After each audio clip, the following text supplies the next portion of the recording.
রাত তখন প্রায় 9:30। আমি রাতের সব খাবার দাবার রেডি করে ত্রিশানকে নিয়ে একটু পড়াচ্ছিলাম। তো দুটোতে কি কানে কানে যুক্তি করলো করে হঠাৎ করে বলছে, মা আমরা না আজকে ওইসব কিছুই খাবো না, আমরা আজকে ইলিশ বিরিয়ানি খাবো। ভাগ্যিস ফ্রিজে একটা ছোট্ট ইলিশ ছিল। বাইরে তখন অঝোরে বৃষ্টি, কি করে যাব মাছটা কাটতে বাইরে। তো ছুরি কাঁচি নিয়েই লেগে পড়লাম। বেসিনে দাঁড়িয়ে মাছটা কোনো ক্রমে একটু কেটেছিলাম। তো ছুরিতে আমার একদমই ধার ছিল না, যাই হোক করে কেটেছি। কি করব, ছেলে মেয়ে ওই রকমই এক একটা বায়না করে। এই রকম অভিজ্ঞতা কার কার আছে অবশ্যই আমার সঙ্গে শেয়ার করবেন। ছেলে মেয়ের এই যে হঠাৎ হঠাৎ বায়না, জানি এগুলো খুবই খারাপ, কিন্তু কি করব বলুন তো, না করে দিলে ওদের আবার মন খারাপ হয়ে যাবে। তো বাচ্চাদের জন্যই তো সারাদিন সব কিছু করতে হয়। তো মাছটা আমি যাই হোক করে কেটে নিলাম, ছুরিতে একদমই ধার ছিল না। কাটার পরে বেসিন টেসিনগুলো সব পরিষ্কার করে ধুয়ে নিয়ে আমি মাছটায় নুন, হলুদ, শুকনো লঙ্কার গুঁড়ো আর একটু সর্ষের তেল মাখিয়ে ম্যারিনেট করে কিছুক্ষণ রেখে দিয়েছিলাম। তো ইলিশ বিরিয়ানির জন্য যে উপকরণগুলো লাগবে চলুন দেখে নিই সেগুলো।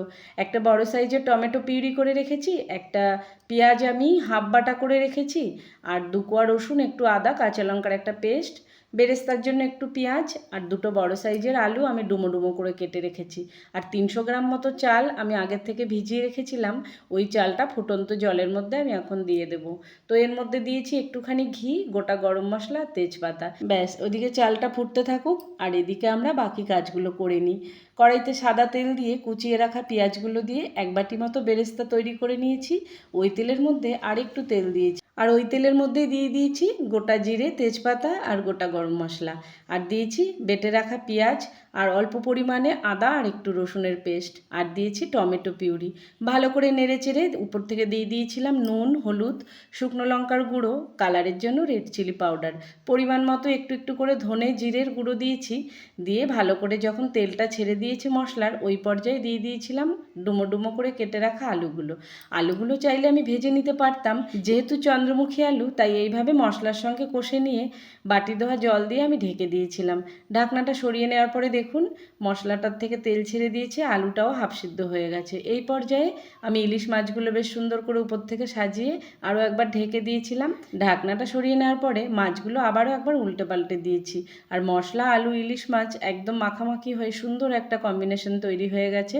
এই পর্যায়ে আমি উপর থেকে দিয়ে দেবো বিরিয়ানি রাইসগুলো। বিরিয়ানি রাইস সবাই যেমন বানায় আমিও ঠিক তেমনই বানিয়েছি। বাকিটা দমে হয়ে যাবে। এদিকে দুধের সঙ্গে আমি একটু ফুড কালার আর 1 ফোঁটা মিঠা আতর মিশিয়ে রেখেছিলাম, সেটা উপর থেকে সুন্দর করে দিয়ে দিয়েছি। আর দিয়েছিলাম বিরিয়ানি মশলা। বেরেস্তা দেওয়ার পরে ওপর থেকে একটু ঘি দিয়ে দিয়েছি। এদিকে একটা তাওয়া গরম করে নিয়েছি, তার উপরে কড়াইটা বসিয়ে দিয়েছি, দিয়ে ঢাকনা দিয়ে একটা নোড়া চাপা দিয়ে আধা ঘন্টা মতো রেখেছিলাম। রাতটাও সেদিন বেশ হয়েছিল। আর ছেলে মেয়ে ভাবছে কেন যে বায়না করতে গেলাম, তাহলে তো আর এত রাত হতো না। ওদিকে ওদের খিদেতে অবস্থা খারাপ। তো তাড়াতাড়ি করে আমি প্লেটে ওদের খাবারটা সার্ভ করে দিলাম। ওদের সঙ্গে প্লেটে নিয়ে আমিও একটু বসে পড়েছিলাম। তো বিরিয়ানিটা এক কথায় হয়েছিল অসাধারণ, গন্ধটা বেরিয়েছিল খুব সুন্দর।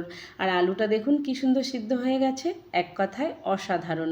আলুটা তো আমি ওই টাইমে দিলাম। প্রত্যেকটা জিনিস খুবই সুন্দরভাবে কুক হয়েছে আর খেতেও হয়েছে খুবই সুন্দর।